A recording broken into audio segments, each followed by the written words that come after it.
Salut les amis, aujourd'hui une petite vidéo un peu particulière. J'aimerais revenir sur un événement qui s'est passé dans ma région. Voilà, moi je suis de la Meuse, pas très loin de Ligny-en-Barrois, donc je vous montrerai sur la carte où c'est sur cette vidéo pour que vous situiez. Donc voilà pourquoi. Il y a eu hier un match de foot qui a été retransmis, apparemment c'est même passé sur tous les médias, qui a été retransmis donc dans une église.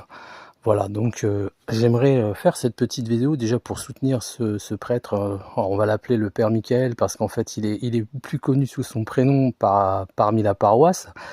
Je lui apporte mon soutien parce que je pense que cette personne ne pensait pas à mal. C'est un moyen de réunir. Faut savoir que je pense que les églises ont toujours été des lieux, on va dire, de communion, de rassemblement. Il faut savoir aussi que c'était des endroits où il y a toujours eu un accueil, peu importe que vous soyez un brigand, que vous soyez un repris de justice, ou quels que soient vos horizons ou vos religions. Ça a toujours été, je pense, un marqueur de la religion catholique, cette porte ouverte, l'église qui vous appartient et qui appartient un peu à tout le monde. Et c'est d'ailleurs pour ça que moi, personnellement, qui suis plus proche de ce courant, on va dire, religieux, je trouve que ce qui est bien dans notre religion, c'est qu'on peut y revenir et pas forcément être très pratiquant, mais pouvoir aller chercher du soutien, du réconfort à travers une prière ou en passant dans un lieu de culte. Il y a ce calme, cette plénitude.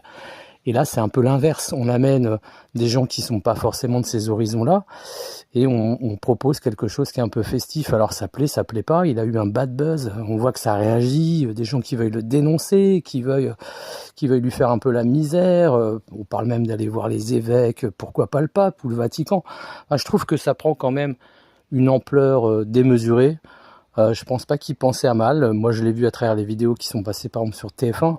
C'est quelqu'un qui avait l'air d'être enthousiaste, quelqu'un qui aime son pays, qui aime le sport.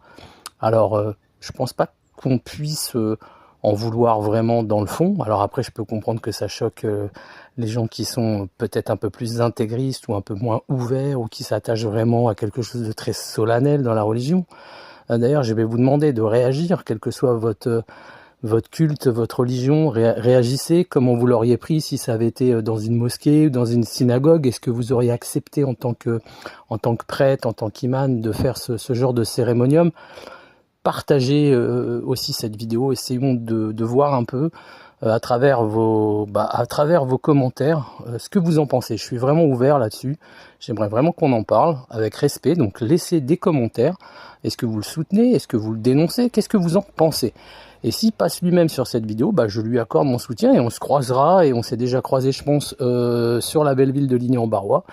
Très belle église, qui était déjà passée aussi sur France 2, je crois, un dimanche. Une très belle cérémonie qui avait été filmée. Donc voilà cette petite vidéo. C'est pas un coup de gueule, c'est juste une petite note que je voulais partager avec vous. Donc j'attends vos commentaires. Si vous voulez booster la vidéo pour la faire popper, c'est cool. Faites-le 1 fois, 2 fois, 10 fois. Ça serait sympa. Je suis pas un très grand youtubeur. Je fais vraiment cette petite vidéo, je vous dis, pour partager avec vous et puis avoir vos retours. Voilà, à ciao, likez, abonnez-vous si c'est pas fait. Et habituellement, c'est plus du divertissement, mais ça fait plaisir des fois d'utiliser YouTube pour d'autres choses. À ciao.